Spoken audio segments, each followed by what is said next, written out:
আসসালামু আলাইকুম প্রিয় শিক্ষার্থীবৃন্দ, আলফা পাই চ্যানেলের পক্ষ থেকে জানাই শুভেচ্ছা ও অভিনন্দন। চট্টগ্রাম বোর্ড 2024 বহু নির্বাচনী প্রশ্নের সমস্যার সমাধান করব। প্রিয় শিক্ষার্থীবৃন্দরা, চলো দেখি 1 নম্বর প্রশ্নে কি বলা হয়েছে। 1 নম্বর প্রশ্নে একটা ফাংশন দেওয়া আছে। তোমরা জানো যে ফাংশন অত্যন্ত গুরুত্বপূর্ণ। তো ফাংশন fy সমান 1 plus Y square plus Y cube by Y square হলে ফাংশন মাইনাস হাফের মান কত। এখানে হলো ফাংশন ওয়াইটা হলো চলক, আর এখানে এই চলকের মান দেওয়া আছে মাইনাস হাফ। তাহলে আমরা কি করব, ওয়াই সমান আমরা মাইনাস হাফ ধরে নেব, অর্থাৎ যেখানে যেখানে ওয়াই আছে সেখানে সেখানে আমরা মাইনাস হাফ বসাই দেব। তাহলে এখন আমরা অঙ্কটা উঠাই। ফাংশন y সমান 1 plus Y square plus Y cube by Y square. এখন আমাদের যে কাজটা করতে হবে, যেহেতু ফাংশন মাইনাস হাফ আছে, তাহলে আমরা 1 প্লাস মাইনাস হাফ পাওয়ারের power plus minus half cube, অর্থাৎ পাওয়ার 3 দেওয়া আছে, 3 লিখবো। আর এখানে হলো মাইনাস হাফ স্কোয়ার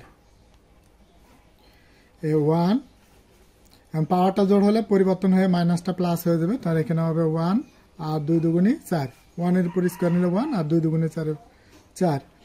পাওয়ারটা বেজোড় মানে মাইনাসটা মাইনাসই থাকবে, আর প্লাস মাইনাসে মাইনাস, অর্থাৎ মাইনাসটা পরিবর্তন হবে না, প্লাস মাইনাসে মাইনাস। আর এখানে 1 এর উপর কিউব মানে 1 মাইনাস প্লাস মাইনাসে মাইনাস, আর এখানে হলো 1 আর এখানে হলো 8, আর এখানে হলো 1 বাই 2 দুগুণে 4। পাওয়ারটা জোড় হওয়ার জন্য মাইনাস পরিবর্তনে প্লাস হয়েছে। তো এখন হরের লসাগু, তো হরের লসাগু এখানে কত হবে, 8। তো তোমরা জানো এক সংখ্যা হলে সরাসরি এই লসাগু দ্বারা গুণ করবো। 8 কে 8 প্লাস এখানে 2 সংখ্যা আছে, তাহলে এখানে হরের লসাগু দিয়ে আমরা ভাগ করবো 8-এ, তাহলে 4 দুগুণে 8, তো 2 কে 2 মাইনাস 8 8 মিলে গেছে ভ্যানিশ, তাহলে উপরে থাকে হলো 1, আর এখানে হলো 1/4। তো এখন আমাদের ক্যালকুলেটরটা যেটা করতে হবে, এখানে 10 থেকে একবার দিলে হলো 9 বাই হলো এই 8, আর এখানে 1/4। এখন এই 4টার মাঝেরটা হলো ভাগ, উপরে 2টা নিচে 2টার, এই ভাগটা হলো, ভাগটাকে যখন আমরা উপরের লবটাকে আমরা ঠিক রেখে অর্থাৎ উপরের অংশটাকে ঠিক রেখে নিচেরটাকে পরিবর্তন করবো, অর্থাৎ নিচেরটা যাবে উপরে আর উপরেরটা যাবে নিচে। 4 দুগুণে 8, তাহলে 2, তো এখানে হলো 9/2। তাহলে আমাদের একের সঠিক অ্যান্সার হলো খ নাম্বার। তাহলে আমরা খ নাম্বারটা ফিল আপ করে দেব, খ নাম্বার। এরপরে আমরা চলে যাই 2 নাম্বার প্রশ্নে। আচ্ছা, 2 নাম্বার প্রশ্নে এখানে বলা হয়েছে নিচের কোনটি ফাঁকা সেট, অর্থাৎ আমাদের এখানে ফাঁকা সেট নির্ণয় করতে বলা হয়েছে। তো এখানে আমরা দেওয়া আছে এক্স বিলংস টু এন, যেন এক্স মৌলিক সংখ্যা, এবং একটা শর্ত দেওয়া হয়েছে যে 23-এর চেয়ে এক্স বড় আর 29-এর চেয়ে এক্স ছোট, অর্থাৎ এটা এইভাবে লেখা আছে 23-এর চেয়ে এক্স বড় আর 29-এর চেয়ে এক্স হলো ছোট। আচ্ছা, এই যে হা করা দিকটা সেটা হলো বড় আর পেছনের দিকটা হলো ছোট। যেহেতু আমরা যদি এখানে সমান চিহ্ন দেওয়া থাকতো তাহলে 23-এর সমান হতো, 29-এর সমান হতো, আমরা 29 ধরে নিতাম। যে 23-এর চেয়ে বড় সংখ্যাগুলো কোনগুলো, 24, 25, 26, 27, 28, 29 নিতে পারবো না, কারণ হলো 29-এর নিচে সমান চিহ্ন ব্যবহার করা হয় নাই। তো এখন মৌলিক সংখ্যাটা কি, আমাদের এখানে 2টা কন্ডিশন চেক করতে হবে। তো মৌলিক সংখ্যাটা কি, মৌলিক সংখ্যা সেই সংখ্যাকে বলছে যে সংখ্যাগুলোর গুণনীয়ক 2টি আছে। যেমন 5, 5-এর গুণনীয়ক 5 কে 5, তারপর 7, 7 কে 7, এখানে 1 আর 5 ছাড়া অন্য কিছু দ্বারা ভাগ করা যাবে না, 1 আর 7 ছাড়া অন্য কিছু দ্বারা ভাগ করা যাবে না। এরূপ সংখ্যাগুলোকে আমরা বলবো মৌলিক সংখ্যা। 24-কে 1 এবং 24 ছাড়া 2, 3, 8 দিয়ে ভাগ করা যায়, অর্থাৎ একাধিক ভাগ করা যায়। তো এগুলো মৌলিক সংখ্যা না, এখানে একটাও কিন্তু মৌলিক সংখ্যা আমাদের নেই। সুতরাং আমরা এই ক নাম্বার সেটটি আমাদের হবে, যেহেতু আমাদের মৌলিক সংখ্যা নেই, তাহলে এই সেটের উপাদানটা হবে ফাঁকা। ফাঁকাকে আমরা 2 ভাবে প্রকাশ করতে পারি, বা দিয়ে আমরা এইভাবে লিখতে পারি, অর্থাৎ এমটি সেট। তো আমাদের এখানে 2-এর ক নাম্বার সঠিক অ্যান্সার হবে 2-এর ক। তাহলে ক নাম্বারটা আমরা এখানে লিখব যেহেতু এখানে মৌলিক সংখ্যা বের করতে বলেছে, এখানে উপরে একটাও মৌলিক সংখ্যা নেই।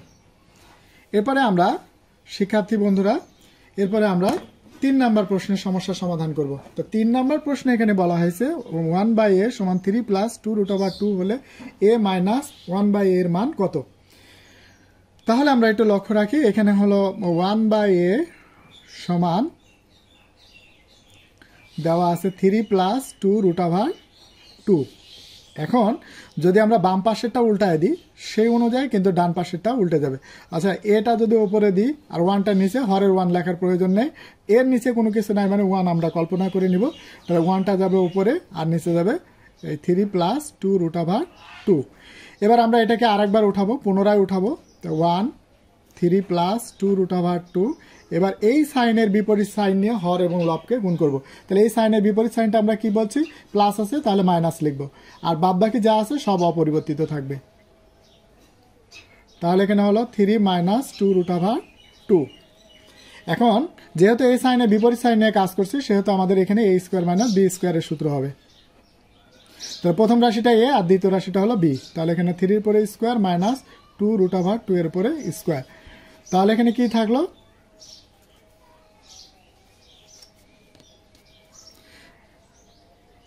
3 মাইনাস 2√2 আর এখানে 9 মাইনাস 8। তাই আমরা এখানে দেখি, এখন যদি আমরা এখানে যে কাজটা করতে চাই, কাজটা হলো যে 9 থেকে যদি 8 বাদ দিয়ে দিই তাহলে 1। তাহলে আমরা হরের 1 লেখার দরকার নেই, সেটা আমরা তোমাদেরকে আমরা আগেই বলেছি। তাহলে 2√2। তাহলে সুতরাং এর ভ্যালু আমরা পেলাম কত, 3 মাইনাস 2√2। এবার আমাদের বের করতে বলা হয়েছে, এই যে তোমরা দেখো শিক্ষার্থী বন্ধুরা, a মাইনাস 1/a এর মান বের করতে বলা হয়েছে। তাহলে আমরা এখানে লিখবো কি, a মাইনাস 1/a সমান, তাহলে এর ভ্যালু কোনটা, এর ভ্যালু হলো এই যে এটা 3 মাইনাস 2√2। এখন প্রথম রাশি থেকে দ্বিতীয় রাশি মাইনাস করতে হবে। তো দ্বিতীয় রাশিটা কোনটা আমাদের বলা হয়েছে যে এখানে এইটা।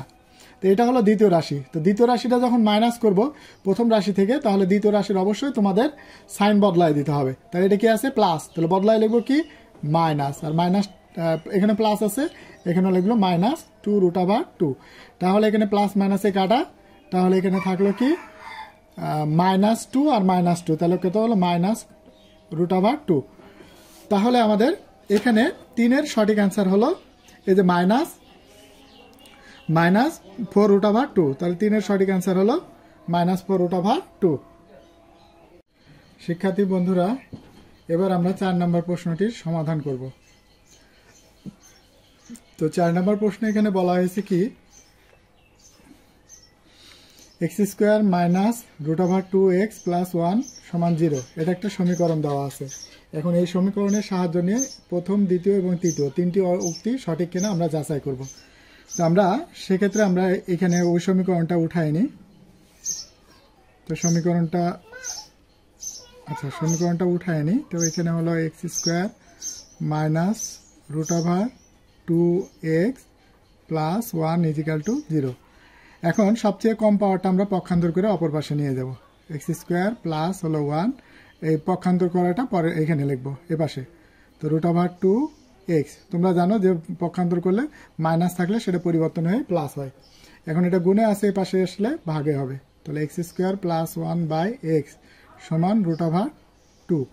এবার এই এক্সটা আলাদা করে লিখতে হবে, অর্থাৎ দুইবার। এই এক্সটা x² এর নিচে একবার, আর একটা হলো 1 এর নিচে একবার। তাহলে চলো আমরা লিখি, এই x² প্লাস 1/x সমান হলো √2। দুটো থেকে একটা গেলে থাকে একটা, প্লাস হলো 1/x সমান হলো √2।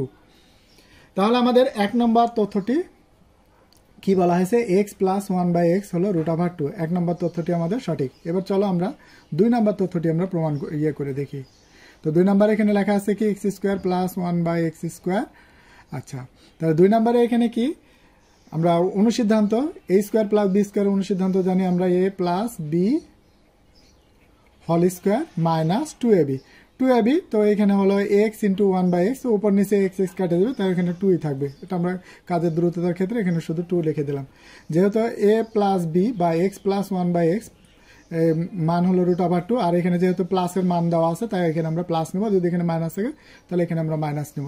তাহলে এখানে হলো √2 স্কোয়ার মাইনাস 2, তাহলে √2 কাটা 2 আর মাইনাস 2, তাহলে ইজিক্যাল টু 0।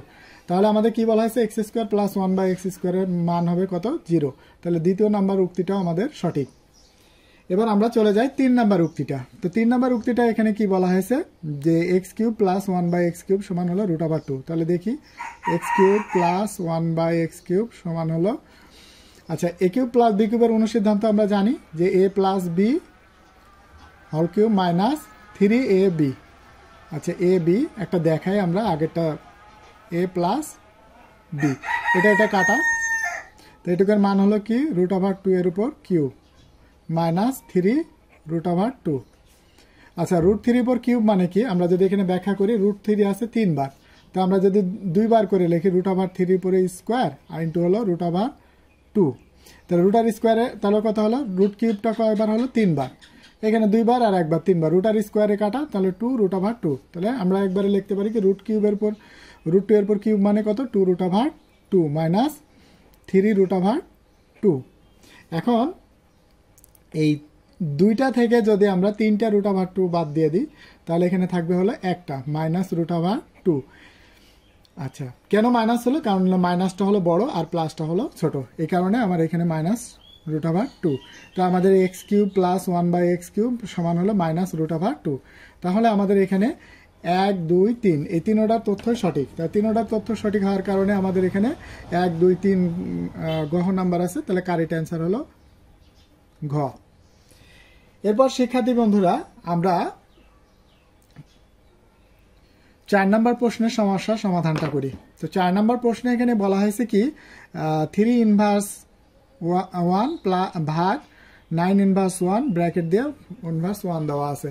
তো আমরা সবার আগে আমাদের জানতে হবে যে ইনভার্সটা কি। ইনভার্সটা আমরা তাকেই বলি যে পাওয়ারটা হলো মাইনাস থাকে। তো যেহেতু এখানে পাওয়ার মাইনাস আছে 1 এর নিচে নামাতে হবে, 1 এর নিচে আর পাওয়ারটা প্লাস হয়ে যাবে।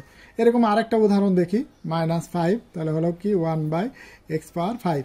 আবার যদি আমরা এখানে দেখি যে x ইনভার্স 3, তাহলে হলো 1/x³। তাহলে এখন আমরা পূর্ণ অঙ্কটাতে আমরা চলে যাই। তো এখানে লেখা আছে কি 5 নাম্বার 3 ইনভার্স 1 ভাগ 9 ইনভার্স 1 ইনভার্স 1।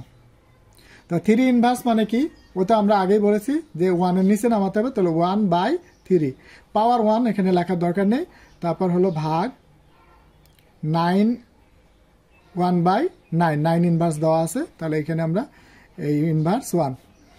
এখন আমরা জানি ভাগটারে যদি গুণ করি তাহলে বিপরীত ভগ্নাংশ হয়ে যায়, তো নিচেরটা উপরে যাবে আর উপরেরটা নিচে আসবে। এই হলো পাওয়ার ইনভার্স, তা 3 × 9, তাহলে কত হলো 3 ইনভার্স।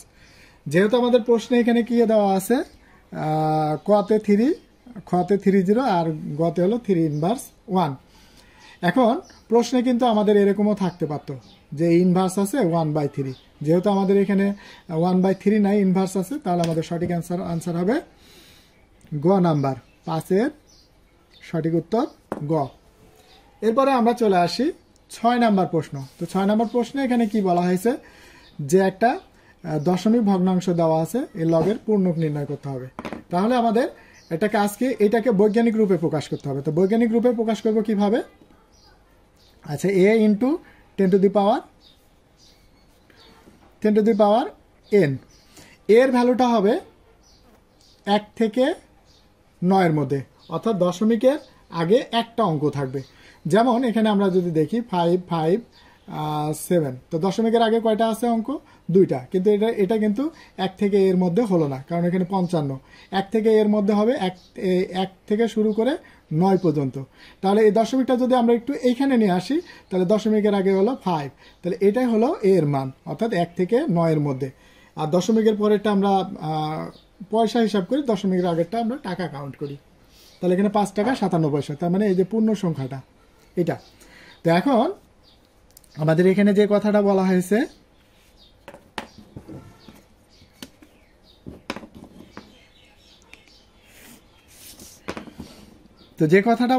যে এখানে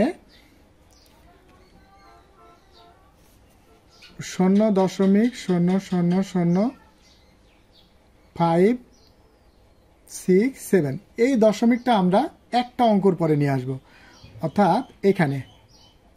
তাহলে আমাদের বামের শূন্যের কোনো দাম নেই, তাহলে এখানে কত হলো?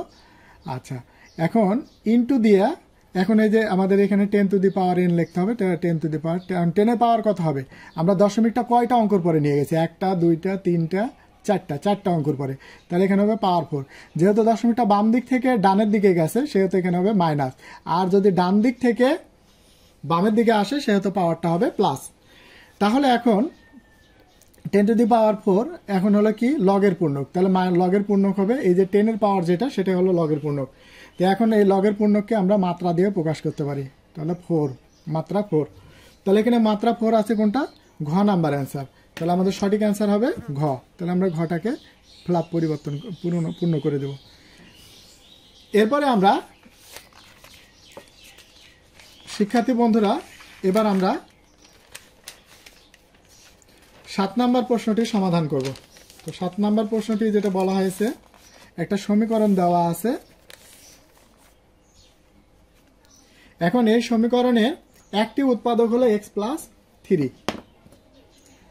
তাহলে আমরা 7 নাম্বার অঙ্কটা উৎপাদকটা উঠাই। এই তো 7 নাম্বারটা আমরা যদি লিখি, এই x² মাইনাস বা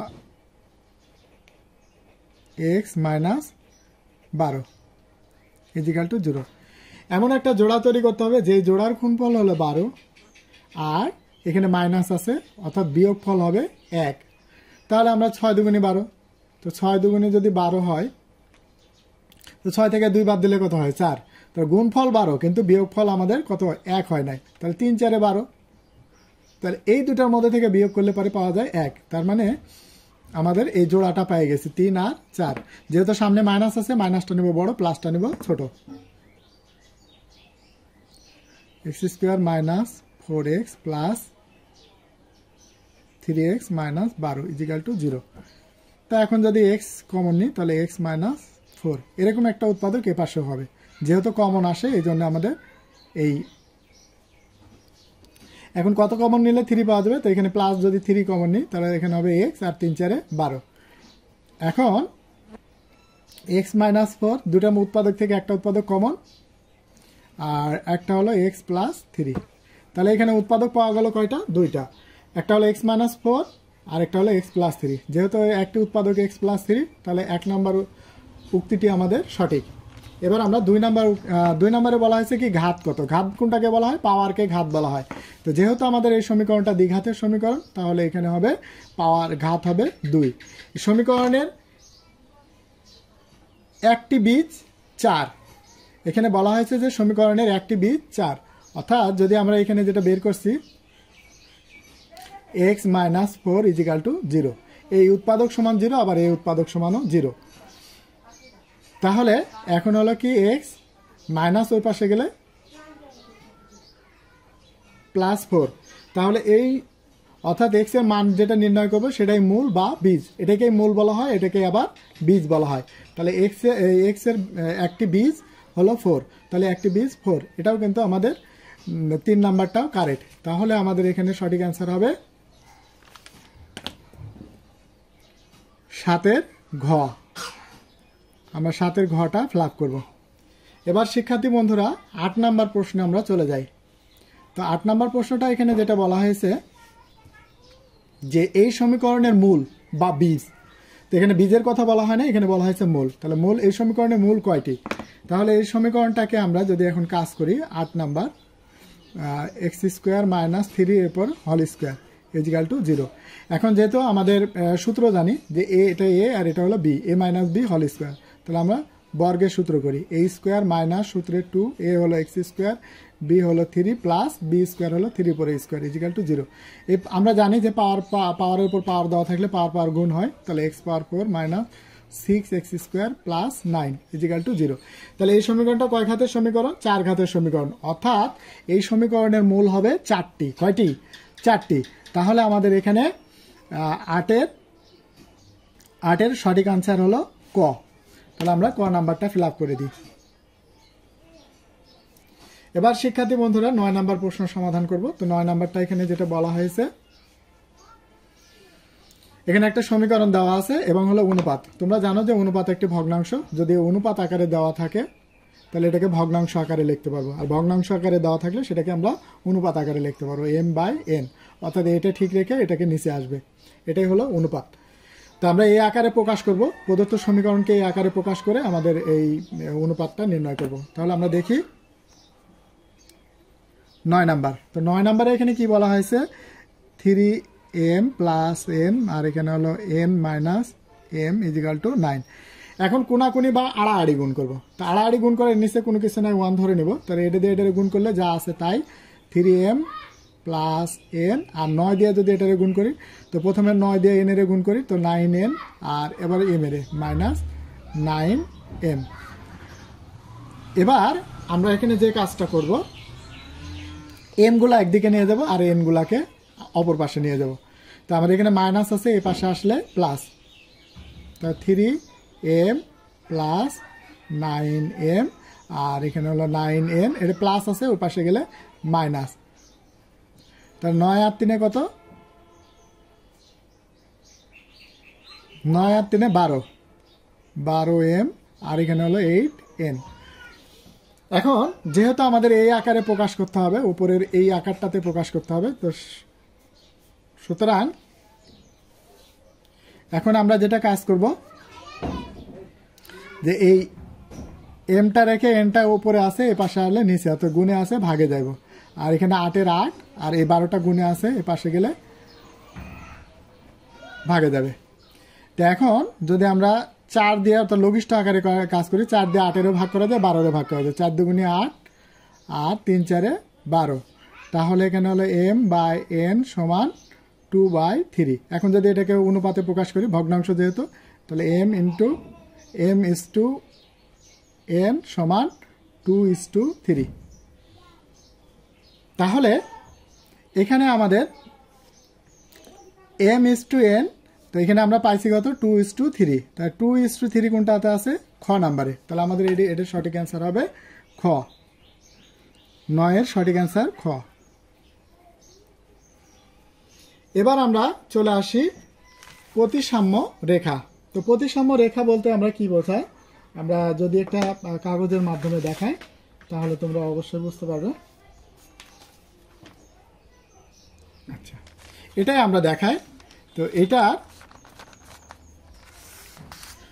অর্থাৎ একটা অংশ আর একটা অংশের সাথে পুরোপুরি মিলে গেছে, অর্থাৎ এই অংশটা অপর অংশের সাথে পরিপূর্ণ মিলে গেছে, তার মানে এই রেখাটাকে আমরা বলবো প্রতিসাম্য রেখা। আবার যদি আমি এইভাবে যদি আমরা এইভাবে যদি ভাঁজ করি, এইভাবে যদি আমরা ভাঁজ করি, তাহলে একটা অংশ অপর অংশের সাথে পুরোপুরি মিলে যাবে। তাহলে এটা কি একটা আয়ত রেখা, আয়ত। তাহলে আয়তের প্রতিসাম্য রেখা থাকে কয়টা, 2টা। তাহলে আমরা দেখি 10 নম্বরে কি বলা হয়েছে। তাহলে 10 নম্বরে এই একটা আয়ত অপর আয়তকে ছেদ করছে।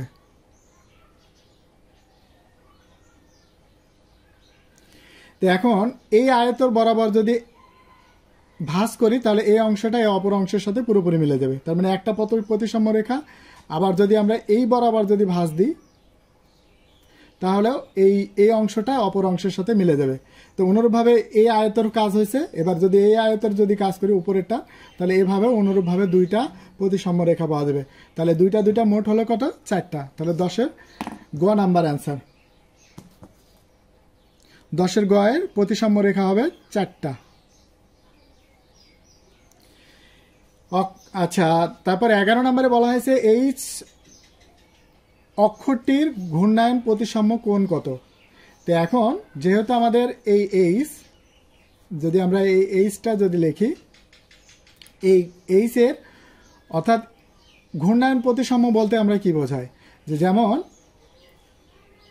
এ একটা রেখা আর এ একটা রেখা, এই রেখাটা ঘুরে এখানে আসবে, তাহলে অর্থাৎ এই রেখাটা একবার ঘুরে আসে আবার পুনরায় এই অবস্থানে আসবে, অর্থাৎ তখন তার প্রতিসাম্য কোণ হবে 180 ডিগ্রি। যেহেতু এর কেন্দ্রে 360 ডিগ্রি ইয়ে করে কোণ তৈরি করে, তাহলে এই চক্রটির ঘূর্ণায়ন প্রতিসাম্য কোণ কত? তো যেহেতু এটা একবার অবস্থার পরিবর্তন করে আদি অবস্থানে চলে আসে, সেহেতু একবার হলে হবে 180 ডিগ্রি, আর যদি 4বার হয় তাহলে পরে 4বার যদি অবস্থার পরিবর্তন করতে পারে সেক্ষেত্রে হবে 90 ডিগ্রি, আর 2বার হলে 180। তো এভাবে আমরা এখানে হবে কি, এই চক্রটির ঘূর্ণায়ন প্রতিসাম্য কোণ হবে 180 ডিগ্রি, যেহেতু একবার ঘুরে এটা করে এটা। এবার শিক্ষার্থী বন্ধুরা, আমরা 12 নম্বর প্রশ্নটি এমসিকিউ প্রশ্নটি সমাধান করব। এখন এখানে ক্রমিক সমানুপাতিক বলতে কি বোঝায় সেটা আমরা একটু জানি। যেমন হলো কি, ক্রমিক সমানুপাতিক এ বি সি একটি ক্রমিক সমানুপাতিক, তাহলে মাঝের অক্ষরটা কি আছে? বি।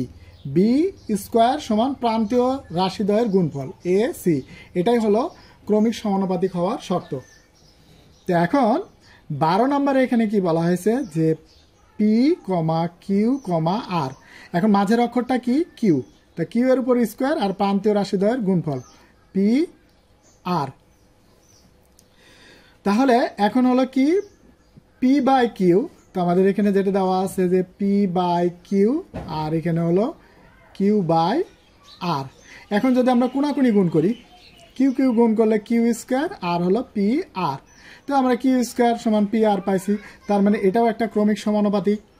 তারপরে এখন আমাদের কি বলা হয়েছে 2 নম্বরে, যে আমাদের এই হলো কি পি কিউ কিউ আর। তো আমাদের যেহেতু পি কিউ কিউ আর, এটা অবশ্যই ক্রমিক সমানুপাতিক হবে না। আমরা কোনোভাবেই আমরা এই আকারে যদি আমরা এই কিউ স্কোয়ারকে যদি আমরা এইভাবেও লিখি, কিউ এখানে হলো আর, আর এখানে হলো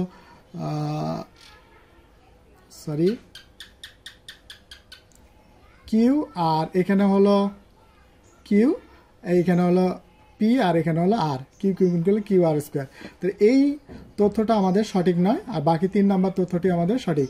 তাহলে আমাদের এখানে সঠিক অ্যান্সার হবে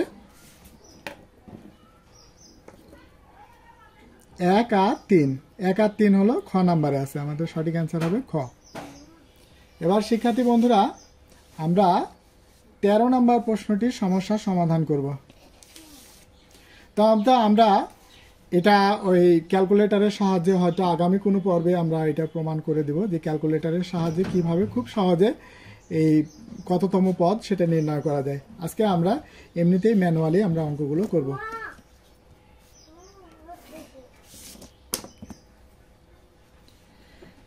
এখন 128 প্লাস 64 প্লাস 32। এবার এই ধারাটি সমান্তর না গুণোত্তর সেটা আমাদের চিনতে হবে। তো এখন দেখা গেছে যদি আমাদের নির্দিষ্ট সংখ্যা আকারে কমে অথবা বাড়ে সেটা হবে সমান্তর ধারা। এখন 128 আছে, কত হলো 64, পরেরটা হলো কি 32। তাহলে এটা কিন্তু নির্দিষ্ট সংখ্যা আকারে বাড়তেছে না আবার কমতেছে না। যদি নির্দিষ্ট যেমন হলো 5, পরেরটা হলো 10, তারপরেরটা হলো 15, অর্থাৎ 5 5 করে বাড়তেছে। তাহলে এই ধারাটা হলো একটা কি গুণোত্তর ধারা। তো ধারার প্রথম পদকে আমরা এ দ্বারা প্রকাশ করি, এ হলো 128, আর সাধারণ অনুপাতকে আর দ্বারা প্রকাশ করি। তা আর হলো পরের পদকে তার আগের পদ দ্বারা ভাগ করব। তো 64কে 64, আর 64 দুগুণী 128, তাহলে কত পাওয়া গেল? হাফ। আর এর মান হলো হাফ। তো কোনতম পদ 1/2 এটা আমরা জানি না, তো আমরা ধরে নিই যে আরতম পদ। আরতম পদের সূত্র হলো এ আর n-1 সমান হলো 1/2। যেহেতু পদ নির্ণয়ের সূত্র হলো এ আর n-1, তাহলে এ আর n-1 সমান হলো হাফ। এখন এর ভ্যালু আমরা জানি 128, আর এর ভ্যালু আমরা জানি হাফ, আর এখানে হলো n-1 ইজিক্যাল টু হাফ। এখন এটা গুণে আছে, ভাগে যাবে, উপরে আছে, নিচে যাবে। তাহলে এখানে হলো 1/2 n-1 1/128 2 দিয়ে যদি গুণ করি, অত গুণে আছে, ভাগে যাব, তা ভাগে গেলে 2 দিয়ে 128 গুণ করলে আমরা ক্যালকুলেটর 256 হবে। তো এখানে 128 গুণ 2 256। এখন আমাদের এই 256কে উৎপাদকে ভাঙতে হবে। 256 2 n-1। এই যে আমরা একটু দেখে নিই, হয়তো বা কাটা পড়ছে, তো আমরা এখানে দেখে নিই 2 দিয়ে ভাগ করা যায়। তো এখানে হলো কতবার, 1 2 3 4 5 6 7 8। তাহলে এই 1/256, ও সরি, এই 2 এর পাওয়ার কত, কয়বার আছে, 1 2 3 4 5 6 7 8, তো 2 এর পাওয়ার হলো এই 8। এখন 8 দিলে 1 এর পর 1, আর 2 এর পাওয়ার হলো 256। এখন হলো কি, এই ভিত্তি মিলে গেছে বাদ, তাহলে এখানে n-1 সমান হলো 8। তাহলে nটা যদি ওই পাশে যায়, 1টা যদি ওই পাশে যায়, তাহলে 8 এর সাথে 1 যোগ করলে 9। তাহলে 9তম পদ হবে 1/2। তাহলে আমাদের এখানে সঠিক অ্যান্সার কোনটা? সঠিক অ্যান্সার হলো 13 ক।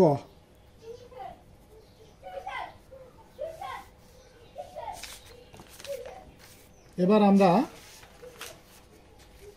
পরবর্তী 14 নম্বর প্রশ্নের সমস্যার সমাধান করব। তো 14 নম্বর প্রশ্নে এখানে কি বলা হয়েছে, যে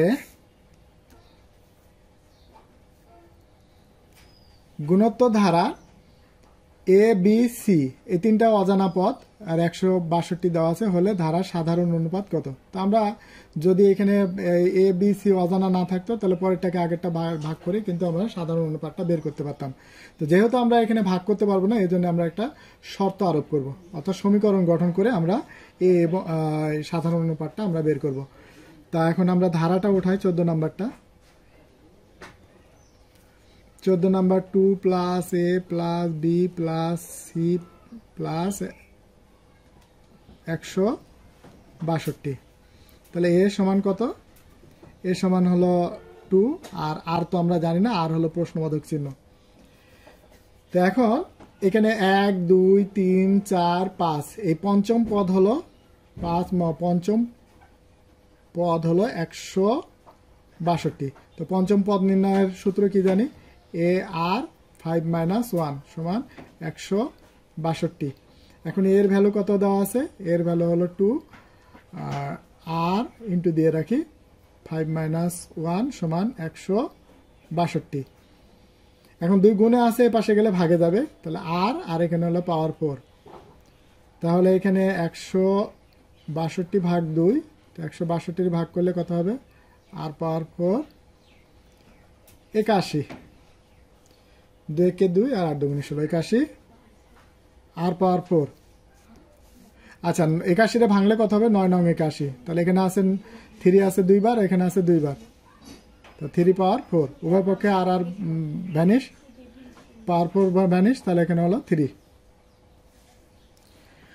তাহলে আমাদের আর এর অনুপাত আর হবে আমাদের এখানে কত, 3। তাহলে 14 সঠিক অ্যান্সার হলো খ।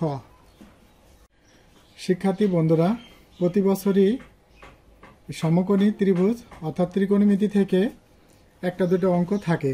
তো আমরা গুরুত্ব এবং মনোযোগ সহকারে এই ত্রিকোণমিতির সমস্যার সমাধানটা করব, মনোযোগ সহকারে শুনব। তো আমরা এখন একটা সমকোণী ত্রিভুজ দেওয়া আছে, তো আমরা সমকোণী ত্রিভুজটা অঙ্কন করে আমরা ব্যাখ্যা করব। তো এই হলো একটা সমকোণী ত্রিভুজ। সমকোণী ত্রিভুজের 3টা বাহু দেওয়া থাকে, এ বি সি, আর সমকোণী ত্রিভুজ একটা কোণ 90 ডিগ্রি, সেটাকে আমরা সমকোণী ত্রিভুজ বলি। এখন সমকোণী ত্রিভুজের এখানে 2 দেওয়া আছে আর √3 দেওয়া আছে। এবার প্রশ্ন হলো যে এ কোণের মান কোনটি, যেখানে বলা হয়েছে এ কোণের মান কোনটি। তো আমরা যদি এইটাকে যদি আমরা কোণ বিবেচনা করি, এই কোণ যদি বিবেচনা করি, তাহলে এই সূক্ষ্মকোণ সংলগ্ন একটা বাহু থাকবে অতিভুজ আর একটা বাহু থাকবে ভূমি। কথাটা মনোযোগ সহকারে শুনি, যে সূক্ষ্মকোণ সংলগ্ন একটি বাহু থাকবে অতিভুজ আর একটা বাহু থাকবে হলো ভূমি, আর ভূমি আর অতিভুজ সংলগ্ন কোণটাই হলো সূক্ষ্মকোণ। তাহলে এইটা যদি ভূমি এটা অতিভুজ হয়, তাহলে এই বাহুটা কি হবে, বিসি বাহু, অবশ্যই লম্ব হবে। তাহলে লম্ব আর অতিভুজ, এই লম্ব আর অতিভুজের অনুপাত আমরা কি দিয়ে জানি, সাইন দিয়ে জানি। তাহলে এখানে আমরা সেটা লিখতে পারি যে সাইন এ কোণ, তাহলে লম্ব অর্থাৎ সূক্ষ্মকোণের বিপরীত বাহুটাই হলো লম্ব। যদি আমরা এইভাবে বিবেচনা করি তাহলে এই সূক্ষ্মকোণ এ কোণ, এ কোণের বিপরীত বাহুটা হলো লম্ব। লম্ব হলো √3 আর অতিভুজ হলো এখানে হলো 2। তাহলে √3/2 সাইন এ, √3/2 আমরা কি জানি সাইন কত ডিগ্রি মান, তো সাইন হলো 60 ডিগ্রি মান হলো √3/2। তাহলে এখানে লিখবো সাইন 60 ডিগ্রি। উভয় পক্ষে সাইন সাইন ওঠা, এ কোণ সমান হবে 60 ডিগ্রি। তাহলে এই কোণটা যদি 60 ডিগ্রি হয় তাহলে এই কোণটা কত ডিগ্রি হবে? অবশ্যই 30 ডিগ্রি, কারণ একটা সমকোণী ত্রিভুজের 3 কোণের সমষ্টি হলো 180 ডিগ্রি। তাহলে আমাদের 15 আমাদের সঠিক অ্যান্সার হবে 15 সঠিক অ্যান্সার হবে আমাদের খ। খ হলো 60 ডিগ্রি। এবার আমাদের 16 নম্বর প্রশ্নটি কি বলা হয়েছে, যে 16 নম্বর প্রশ্নের এই উক্তিগুলোকে এই উপরে চিত্রের সাহায্যে আমাদের এই উক্তিগুলোকে সঠিক কিনা যাচাই করতে হবে। তো আমরা দেখি বাম পক্ষটা লিখে দেখি cos a। তাহলে cos a কোণ আমরা কত জানি? এ কোণ আমরা বের করছি এখানে 60 ডিগ্রি। তাহলে cos 60 ডিগ্রি, তো cos 60 ডিগ্রি কত হবে? হাফ। এবার আমাদের সাইন সি, সাইন সি, তাহলে সি কোণ কত ডিগ্রি বের করছি? 30 ডিগ্রি। তাহলে এখানে হলো সাইন সি কোণ 30 ডিগ্রি। তো সাইন 30 ডিগ্রি অনুপাত আমরা কি জানি? হাফ। তাহলে এখানে এই 1 নম্বর উক্তিটাও এটাও হাফ, এটাও হাফ, তার মানে 1 নম্বর উক্তিটা হলো সঠিক। এবার আমরা চলে আসি 2 নম্বর উক্তিটি যাচাই করি। তো 2 নম্বর উক্তিতে এখানে লেখা আছে কি cos a plus sec a। আচ্ছা, cos হলো a কোণ আমরা কত জানি? 60 ডিগ্রি প্লাস sec 60 ডিগ্রি। এখন cos 60 ডিগ্রি আমরা কত জানি? cos 60 ডিগ্রি হলো হাফ প্লাস, এখন যদি এই cosেরটা উল্টায় দিই তাহলে আমরা সেকেরটা পাবো। তাহলে 2/1, হরের 1 লেখার দরকার নেই, কারণ হরের 1 আমরা মনে মনে ধরে নিতে পারি। তো এখানে হলো 2, তো 1 আর 2 দুগুণী, 2 2 গুণ করলে 2 দুগুণী 4, তাহলে কত হলো? 5/2। তাহলে